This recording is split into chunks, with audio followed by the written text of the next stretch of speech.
세상을 살아가다 보면 이유를 알 수 없는 고난을 당할 때가 있습니다.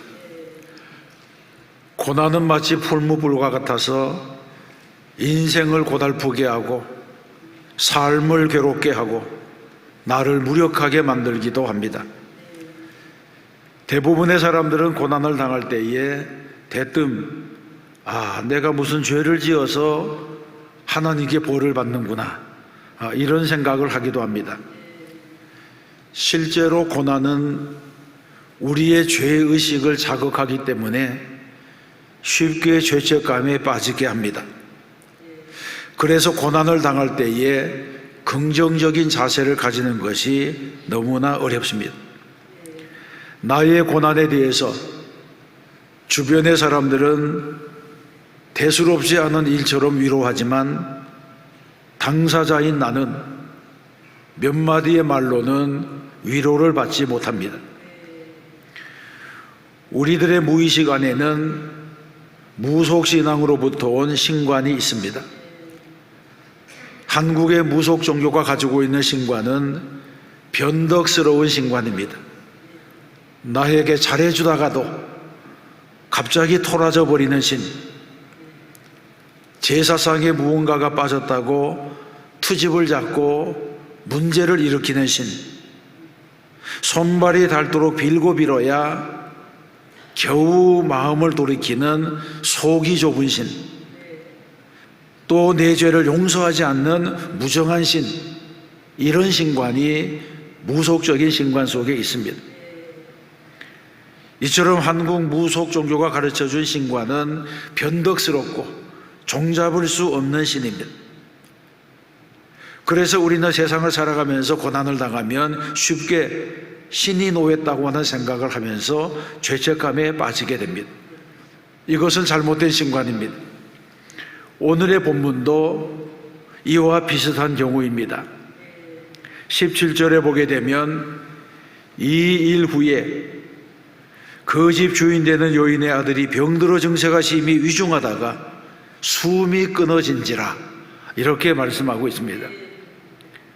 여기서 말하는 이 일 후에라고 하는 것은 어떤 일의 후에라고 하는 말씀입니다. 이것은 다름이 아니라 가뭄 속에서 기적적으로 양식을 얻어서 승리한 다음이라고 하는 말씀입니다. 우리는 이때의 정황을 머릿속에 그려볼 수가 있습니다. 가뭄이 들어서 다 죽게 되었습니다. 사르밧의 과부도 마지막 양식을 먹은 이후에 죽으려고 했다가 엘리야의 방문을 받고 살아나게 되었습니다. 그날 이후에 사르밧 과부의 집은 엘리야의 목회지가 되었습니다. 교인이라고는 장년 1명에 주일학교 학생 1명밖에 없는 초미니 교회였지만 모두가 한마음으로 하나님을 섬기며 감사와 기쁨이 충만한 교회가 되었습니다. 매일 기적을 체험하는 교회였습니다. 그런데 이런 기적의 현장에 고난이 찾아왔습니다. 과부의 아들이 죽었습니다. 병들어 증세가 심히 위중하다가 죽었습니다. 이 아이는 갑자기 죽은 것이 아니라 시름시름 앓다가 마침내 죽었다는 것입니다. 승리 이후에 다가온 위기라고 할 수 있습니다. 그러면 과부의 아들이 죽은 사건은 우리에게 어떤 교훈을 주고 있습니까? 첫째, 과부는 자신의 불행을 한탄했습니다. 18절에 보게 되면 여인이 엘리야에게 이르되 하나님의 사람이여, 당신이 나와 더불어 무슨 상관이 있기로 내 죄를 생각나게 하고 또 내 아들을 죽게 하려고 내게 오셨나이까, 이렇게 말하고 있습니다.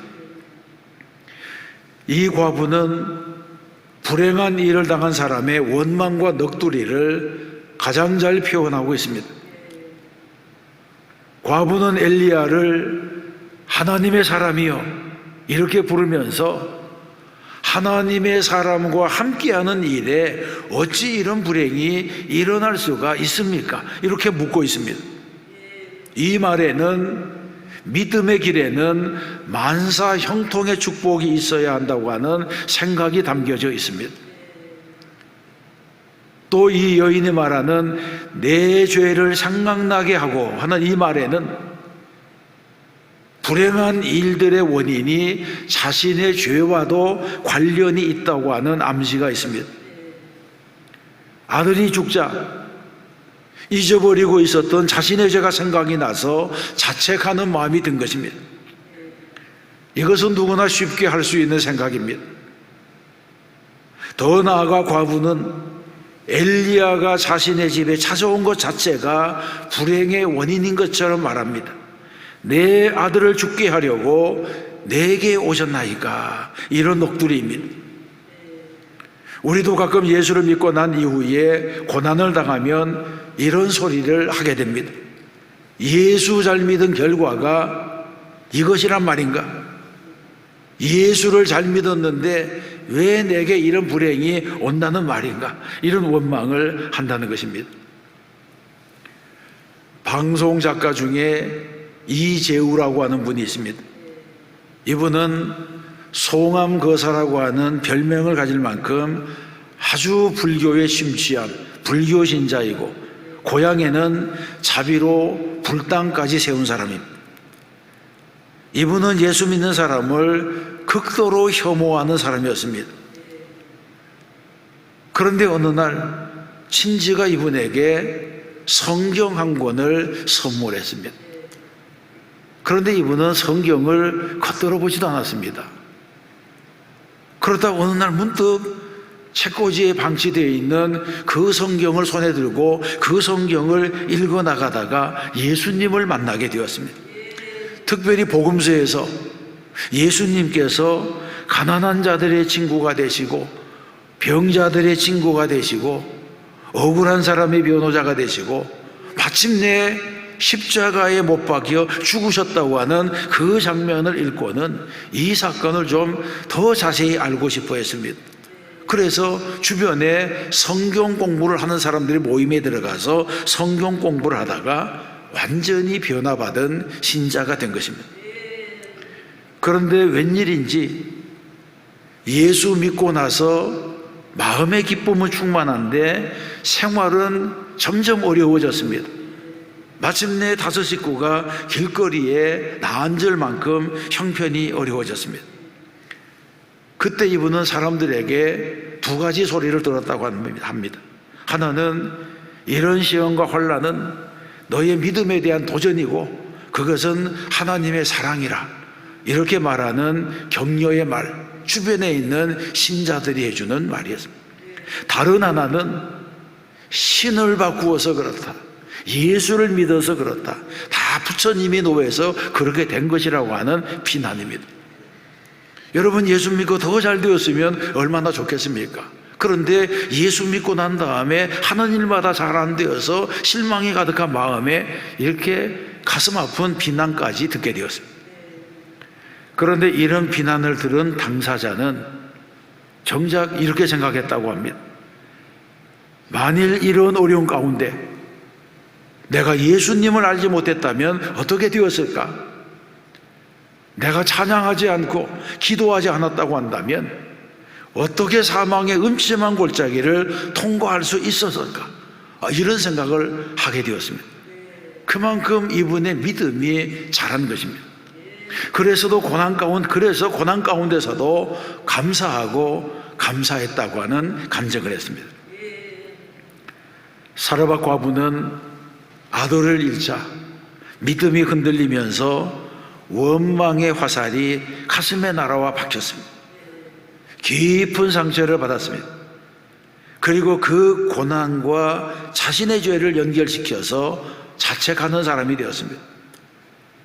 그러나 여러분, 모든 고난이 반드시 죄의 결과로 오는 것이 아니고 모든 재난이 하나님의 형벌로부터 오는 것은 아닙니다.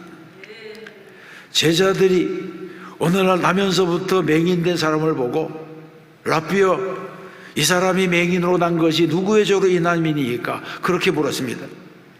인과 응보의 원리에 입각해서 물은 것입니다. 그때 예수님의 대답은 전혀 달랐습니다. 이 사람이나 그 부모의 죄로 인한 것이 아니라 그에게서 하나님이 하시는 일을 나타내고자 하심이라, 이렇게 말씀합니다. 다시 말해서 모든 불행이 꼭 죄의 결과만은 아니라고 하는 것입니다. 그러므로 믿음의 사람들은 고난을 당할 때에 믿음의 태도를 가져야 할 줄로 믿습니다. 믿음의 태도라고 하는 것은 고난과는 비교할 수 없는 하나님의 사랑이 있다고 하는 각성입니다. 그런데 사람들은 자신이 고난을 당하면 이런 긍정적인 태도를 취하기가 어렵습니다. 남의 암보다 자신의 감기가 더 중하다, 이런 말처럼 남의 고난에는 쉽게 위로하고 쉽게 격려하다가도 막상 자신이 고난을 당하면 무력해지고 소극적이 되기가 쉽습니다. 그럼에도 불구하고 믿음의 사람은 고난 가운데서라도 하나님의 사랑에 대한 확신이 있어야 합니다. 하나님은 나를 사랑하십니다. 나를 얼마나 사랑하십니까? 자기 아들을 십자가에 내어주고 십자가에 못 박아서 피 흘려 죽게 함으로 나를 구원하신 그런 하나님의 사랑입니다. 로마서 8장 32절에서는 자기 아들을 아끼지 아니하시고 우리 모든 사람을 위하여 내주시니가 어찌 그 아들과 함께 그 모든 것을 우리에게 주시지 아니하겠느냐, 이렇게 말씀하시면서 하나님께서는 반드시 우리에게 좋은 것을 주신다고 말씀합니다. 그래서 이어지는 35절에 보게 되면 누가 우리를 그리스도의 사랑에서 끊으리요? 환난이나 곤고나 박해나 기근이나 적신이나 위험이나 칼이랴 하면서 하나님의 사랑을 확신하는 자에게는 어떤 고난도 위협이 되지 않는다고 말씀했습니다. 그러므로 고난의 때에 믿음의 태도를 보이는 성도가 되어야 한다고 하는 것입니다. 여러분, 믿음이 있어야지 이길 수가 있습니다. 믿음은 두려움을 쫓아냅니다. 그러므로 우리는 고난이라도 믿음으로 반응해야 하는 것입니다. 두 번째 살펴볼 것은 과부의 한탄에 엘리야는 기도했습니다. 20절 말씀입니다. 엘리야는 여호와께 부르짖어 이르되 내 하나님 여호와여, 주께서 또 내가 우고하는지 과부에게 재앙을 내리사 그 아들이 죽게 하셨나이까, 이렇게 기도하면서 부르짖었습니다. 엘리야는 과부가 당한 슬픔을 이해했습니다. 진정으로 위로하기를 원했습니다. 그래서 아이의 시신을 달라고 해서 자신의 품에 안고 하나님께 기도했습니다. 과부의 부르짖음, 선교자에 대한 원망, 이런 소리에는 아무 나무람이 없었습니다. 따지고 보면 과부와 그 아들은 엘리야를 만나지 않았더라면 벌써 죽었을 사람들입니다. 그러니 이 아들이 병들어 죽었다 하더라도 엘리야의 책임이 아니고 오히려 지금까지 산 것만으로도 감사해야 됩니다. 이런 처지의 과부가 무례할 만큼 선지자를 비난했지만 엘리야는 따뜻한 사랑, 따뜻한 동정으로 이 사람의 슬픔을 어루만져 주었습니다. 로마서 12장 15절에서는 성도들에게 이렇게 말씀합니다. 즐거워하는 자들과 함께 즐거워하고 우는 자들과 함께 울라, 이런 말씀입니다. 엘리야는 바로 이런 사랑을 실천했습니다. 엘리야는 과부에게 그의 아들을 달라고 했습니다. 사르밧 과부에게 자기의 시신을 달라고 한 것은 그녀의 비통함을 대신 맡겠다고 하는 의미가 있습니다. 그리고는 그 여인의 품에서 아이를 받아 안고 다락으로 올라갔습니다. 슬픔과 고난 중에 있는 사람에게는 많은 말이 필요한 것이 아닙니다. 그의 슬픔에 동참하는 것이 중요합니다. 엘리야는 과부의 슬픔을 넘겨받았습니다. 목회자의 마음으로 여인이 당한 슬픔을 위로한 것입니다. 그 다음에 한 일이 바로 기도였습니다. 성경에서는 엘리야가 부르짖어 기도했다고 했습니다. 엘리야는 아이를 안고 다락으로 올라갔습니다. 그리고 그 아이를 침상에 내려놓았습니다. 다락방은 밀폐된 공간입니다. 닫혀진 공간입니다. 그곳에서 엘리야는 하나님께 부르짖었습니다. 21절에서 말씀합니다. 그 아이 위에 몸을 3번 펴서 엎드리고 여호와께 부르짖어 이르되 내 하나님 여호와여 원하건대 이 아이의 혼으로 그의 몸에 돌아오게 하옵소서. 이렇게 기도했습니다. 성경에는 이런 기도의 장면이 여러 곳 나옵니다. 먼저 마가복음 5장에서 예수님은 죽은 야이로의 딸을 살리셨습니다. 예수님께서 방에 들어가셔서 문을 닫으신 후에 소녀에게 다가가셔서 손을 내밀고 달리다고 내가 내게 말하노니 소녀야 일어나라 이렇게 말씀하시니 소녀가 예수님의 능력으로 다시 살아났습니다. 사도행전 9장에서도 베드로는 다비다라 하는 여제자를 일으켰습니다. 다비다가 죽었습니다. 많은 사람들이 와서 죽은 다비다를 추모하며 울고 있었습니다. 그때 베드로가 왔습니다. 베드로가 와서 한 일은 다락으로 올라가서 사람들을 다 내보내고 무릎을 꿇고 기도하고 돌이켜 시체를 향하여 다비다야 일어나라고 한 것입니다. 그러자 다비다가 눈을 뜨고 일어났습니다. 이런 기적은 닫혀진 문 뒤에서 일어났습니다. 문이 닫혔다고 하는 것은 무엇을 의미합니까? 마태복음 6장 6절에서 예수님께서는 너는 기도할 때에 내 골방에 들어가 문을 닫고 은밀한 중에 계신 내 아버지께 기도하라. 은밀한 중에 보시는 내 아버지께서 갚으시리라고 했습니다. 그러므로 문을 닫았다고 하는 것은 문을 닫고 기도했다고 하는 것입니다. 이 세상에서 일어나는 위대한 승리는 닫혀진 문 뒤에서 드리는 기도를 통해서 일어납니다. 기도의 응답은 겸손히 무릎을 꿇고 오직 하나님만을 의지하고 전심으로 드리는 기도 속에서 이루어집니다.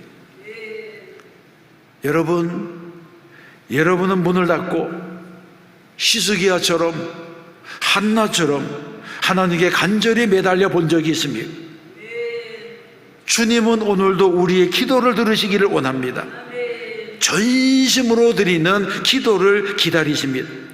우리가 문제를 가지고 기도의 골방으로 들어가서 주님께 부르짖기를 기다리고 계십니다. 그러므로 우리는 기도해야 됩니다. 염려하지 말고 기도하고 혼자서 독백하지 말고 하나님과 대화를 해야 됩니다. 하나님의 능력은 우주에 충만하십니다. 마치 FM 스테레오 음악이 눈에는 보이지 아니하지만 전파로 공중에 가득 차 있는 것과 같습니다. 눈에 보이지 아니하는 전파가 수신기만 있으면 귀에 들려오는 것처럼 기도의 메커니즘으로 하나님의 능력을 끌어올 수가 있습니다. 기도는 하나님과 소통하는 능력이 되기 때문입니다. 세 번째, 엘리야의 기도에 하나님께서 응답하셨다는 것입니다. 22절에서 말씀합니다.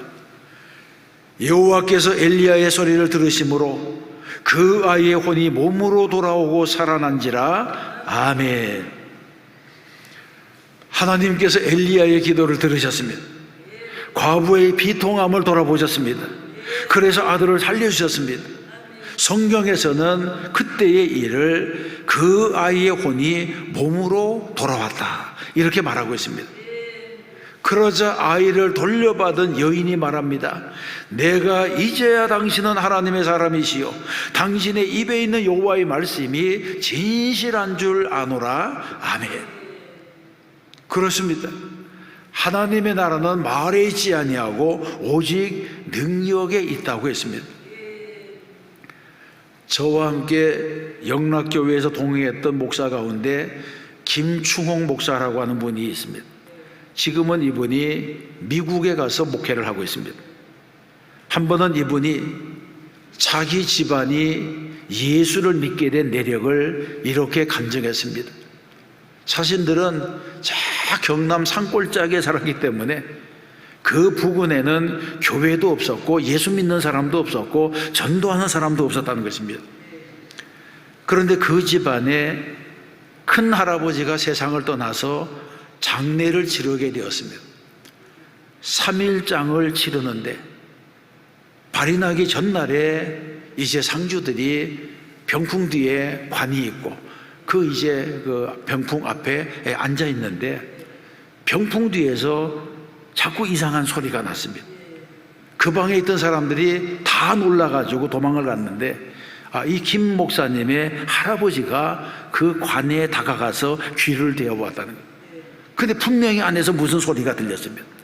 그래서 관을 열어보니까 다 염원해서 묶어놓았던 형님이 살아서 호흡을 하는 것을 발견하게 된 것입니다. 놀라운 일이 일어났습니다. 그런데 이렇게 살아나신 할아버지가 온 가족을 모아놓고 뜬금없이 오늘부터 우리 집안은 예수를 믿어야 하겠다, 그렇게 말씀하십니다. 그리고 말하기를 내가 죽어서 하늘에 가보니 거기에 예수라는 분이 있더라. 그분이 내게 너희 집안은 예수를 믿어야 한다고 말씀했다. 그리고는 모든 가족을 다 데리고 교회를 찾아 나섰다고 하는 것입니다. 교회도 없는 마을에서, 전도하는 이도 없는 동네에서 온 집안이 예수를 믿게 되었고 그 자손 중에서 목사가 여러 명이 나왔습니다. 여러분, 하나님이 하시는 일은 놀랍습니다. 오늘 우리는 이런 믿음으로 기도해야 됩니다. 기도는 내가 하지만 응답은 하나님이 하시는 일이기 때문에 의심하지 않고 하나님이 역사하실 것을 믿고 기도해야 하는 것입니다. 하나님께서 사르밧 과부의 믿음을 강건하게 하셨습니다. 처음에는 자신과 자식이 먹고 죽으려 하던 그 마지막 양식, 그 마지막 양식을 달라고 하는 명령에 순종하자 가뭄이 끝나는 동안에, 가뭄이 끝나는 날까지 통에 가루가 다하지 아니하고 병에 기르지 마르지 않는 축복을 경험하게 되었습니다. 두 번째 요청은 죽은 아들을 달라는 것입니다. 그러자 이 여인은 아이를 엘리야에게 건네주었습니다. 왜 건네준 것입니까? 이 여인에게 남아있는 마지막 희망이 엘리야의 하나님이었기 때문입니다. 그래서 건네주었고 다시 한번 기적을 경험하게 되었습니다. 여러분, 하나님께서는 오늘도 나의 믿음의 도약이 필요할 때에 무언가 내가 소중히 여기는 것을 달라고 요청하실지도 모릅니다. 만일 그때 과부처럼 얼른 드리지 않으면 내가 소중하다고 생각하는 그것이 내 품속에서 썩을지도 모릅니다. 과부가 마지막 밀가루와 기름 한 방울까지 선지자에게 두자 날마다 양식이 채워졌고 자기 품속에 있던 죽은 아들을 넘겨주었을 때에 부활의 새 생명을 돌려받았습니다. 이처럼 내가 소중히 여기는 것일지라도 주님께서 달라고 하면 드려야 됩니다. 향유옥합을 드리듯이 드려야 됩니다. 그리할 때에 놀라운 축복으로 돌려받게 될 줄로 믿습니다. 사랑하는 성도 여러분, 시편 119편에는 고난당한 것이 내게 유익이라 이로 말미암아 내가 주의 율례들을 배우게 되었나이다, 이런 고백이 있습니다. 또 욥기 23장에는 내가 가는 길을 그가 아시나니 그가 나를 단련하신 후에는 내가 순금같이 되어 나오리라고 말씀합니다. 이런 말씀은 우리에게 무엇을 교훈하고 있습니까? 하나님께서 원하시는 삶은 안락한 삶이 아니라는 것입니다. 때로는 하나님께서 우리에게 환난을 주시기도 하고 시련을 주시기도 하므로 고난의 풀무에서 우리를 단련시키기도 하십니다. 그러나 내 그 고난은 내 영혼의 구겨진 부분들을 다림질해 주게 됩니다. 시련은 아픈 것이지만 아픈 만큼 성숙합니다. 하나님께서 주시는 고난은 나의 믿음을 한 단계 도약시킵니다. 이 사실을 믿으시기 바랍니다. 24절의 말씀을 주목해 보겠습니다. 내가 이제야 당신은 하나님의 사람이시요 당신의 입에 있는 여호와의 말씀이 진실한 줄 아노라. 아멘. 이 말씀 중에 이제야라고 하는 단어가 있습니다. 사르밧 과부는 자식이 죽었을 때에 엘리야도 원망하고 하나님도 원망하면서 절망과 비탄에 빠져 있었습니다. 그러던 그녀가 되살아난 아들을 품에 안고서야 이제야 진실로 하나님을 믿는다는 고백을 한 것입니다. 그렇습니다. 이제야라고 하는 이 시점은 하나님께서 이끌어 가시는 시련과 고난의 최종 목적지입니다. 고난 주간에는 그 뜻이 무엇인지 모르지만 이제야 알았다고 하는 이 지점에 서게 되게 되면 하나님의 목적이 분명해지는 것입니다. 하나님의 약속과 하나님의 성취 사이에 여백이 있다면 믿음으로 인내하면서 고난의 종착지까지 가봐야 됩니다.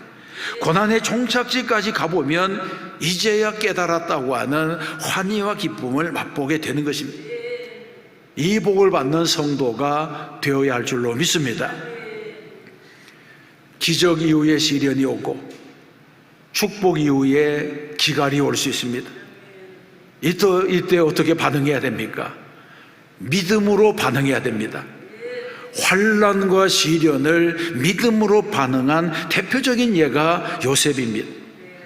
그는 10년의 종살이, 3년의 감옥살이를 믿음으로 원망 없이 견디어내다가 하나님께서 높여주시는 그 날을 만나게 되었습니다.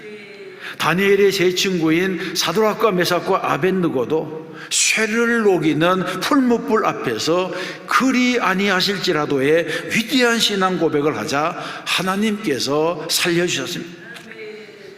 성도의 삶은 나그네의 삶입니다.